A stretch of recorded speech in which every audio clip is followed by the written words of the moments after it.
Bonnie, it's great to be with you today. Thanks, John. This is really wonderful to sit down with you and talk about your life and about your work and what you do. When we were talking before, you told me a little bit about your background. And when you think about growing up as a child, what do you think is important that you want the world to know, that you want people to know about you? My childhood growing up was very complicated, and I'm the youngest of 8 kids. To go back just a little bit further, in the 40s, my mom was married. She and her husband were in love. They were pregnant. He and my uncle got into a fight.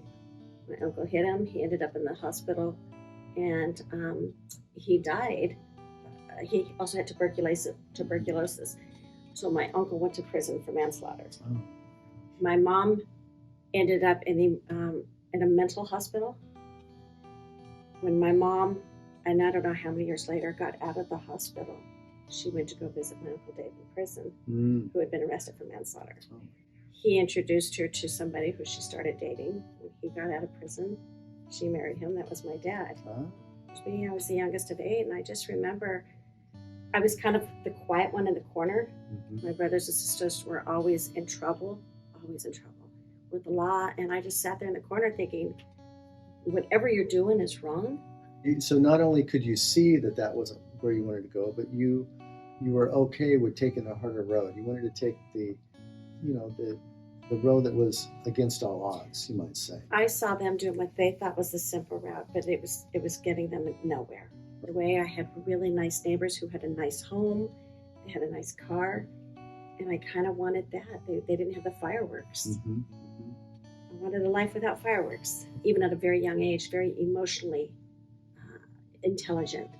I couldn't put things into words, but I knew emotionally And so you really knew that there was a better way, and you had good influences to help you with that. I did.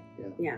Okay. The feeling that I got from looking at my notes and speaking with you earlier is that you don't mind it when things get tough.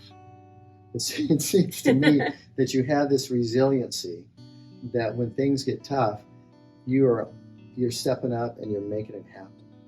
And tell me a little bit about how that helps you in your day-to-day activities with clients. When I've got clients and they're scared, they're nervous about moving forward, I think I'm pretty good at letting them know it's going to be worth it. Whatever is holding you back, it will be worth it. And I try never to put any pressure on anybody. Please take the time to do what you need to do, but trust me when I say it's going to propel you to a much better place. And I believe that. I just haven't ever met anybody who I think doesn't want a better life. Right. Whether it's, and real estate wealth has been helpful to get me out of what I consider the very poor depths. Yeah. I know what it's like to be poor. I know that it was in my senior year that my parents lost their house to foreclosure. And none of my friends knew. We lived in a bus. So I would go to the Chevron station at the end of the street, get ready to go to school, and nobody really knew that I was kind of holding a secret. Yeah, that's really an amazing story. And so the contrast that you've had, homeownership, all of a sudden, when you think about the idea that you were living in a bus, you go, wait a minute now, I want something better. And so I see when I look at my notes and in speaking with you, it's really a passion for you to help people have a home for people who currently don't, that are renting. Also, it seems like you also have a real skill of working with people that you've sold multiple homes to. Like now you've become good friends with these guys. Right. You get to know their story. And so we spend a lot of time with friends, clients that have become friends. Yeah, and I've got a lot of friends that now their kids are getting older, and I want them to have the same thing. I talk to a lot of I call them nephews, nieces, even though they're physically not. But I'm always harping on them to make sure that they do something and make sure that they get themselves a house for them and their children. Oh, that's fantastic. Well, Bonnie, it has been great meeting with you today and hearing about your story. What we really want after getting to know you a little bit is we want the world to know about Bonny Goetz. We want them to know about, if they come to you, they're going to be taken care of not only with knowledge, but a great deal of compassion. and understanding.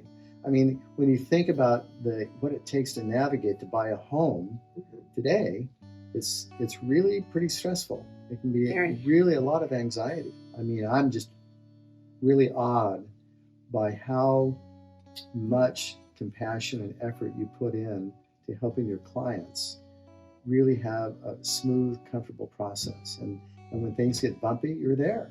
And I think that is just phenomenal.